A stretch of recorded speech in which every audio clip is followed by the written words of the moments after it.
Saudações de acordo à hora do dia.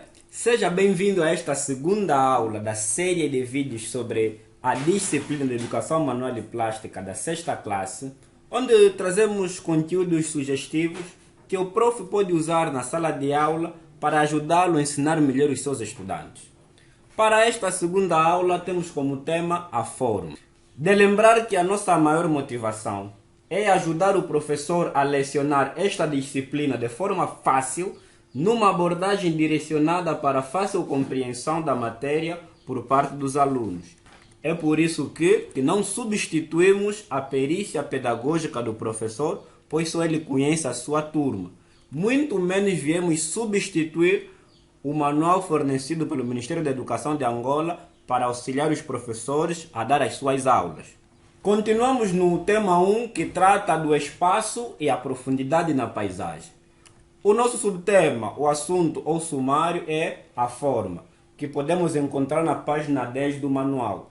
Se formos verificar no manual e navegarmos até a página 10, é esta primeira parte, este primeiro parágrafo que trata da forma.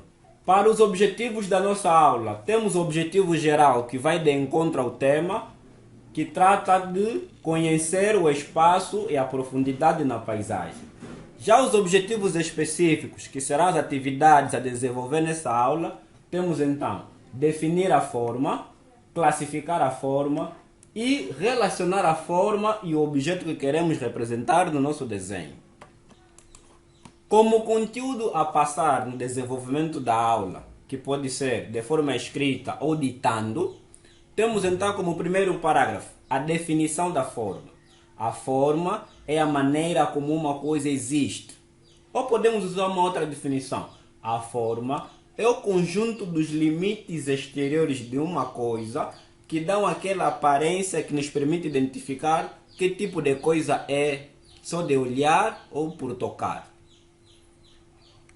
Como exemplo, o professor pode usar o meio circundante, a sala de aula, o próprio aluno ou outros elementos que o aluno conheça para ajudá-lo a perceber melhor a definição da forma. Por exemplo, temos a carteira. Como é que o aluno sabe que a carteira é carteira? Ao olhar, a forma da carteira é específica. O quadro também tem uma forma específica. A janela, os livros, o lápis, a lapiseira. Então, depende muito da perícia do professor para deixar claro a compreensão do conceito da forma.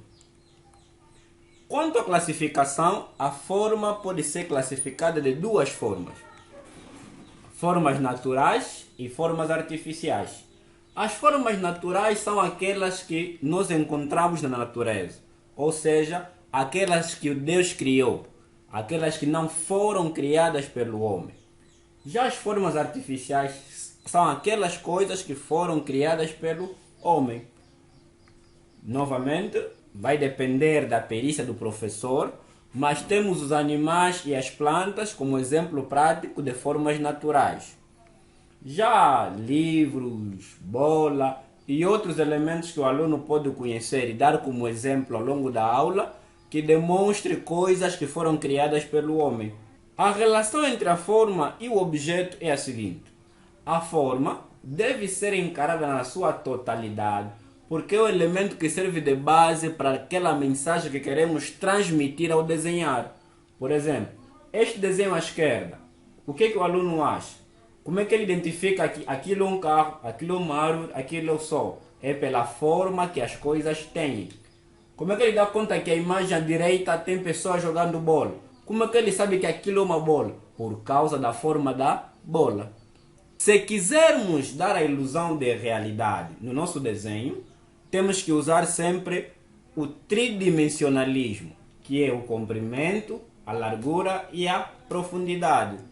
Esses três elementos é que transmitem a ilusão de volume, tal como temos aí como exemplo na gravura o cubo, que é a representação tridimensional da figura geométrica quadrado, que é bidimensional.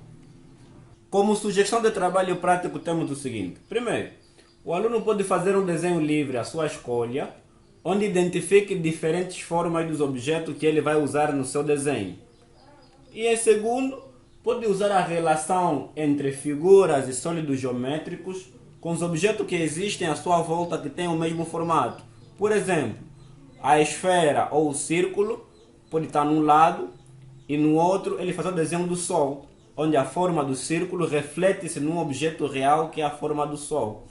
O quadrado e o retângulo, que ele pode unificá-los para desenhar uma casa, onde no lado ele pode colocar as figuras e o sólido geométrico e no outro lado, paralelo a este, o desenho que ilustre a semelhança das formas entre o objeto real e a representação das figuras.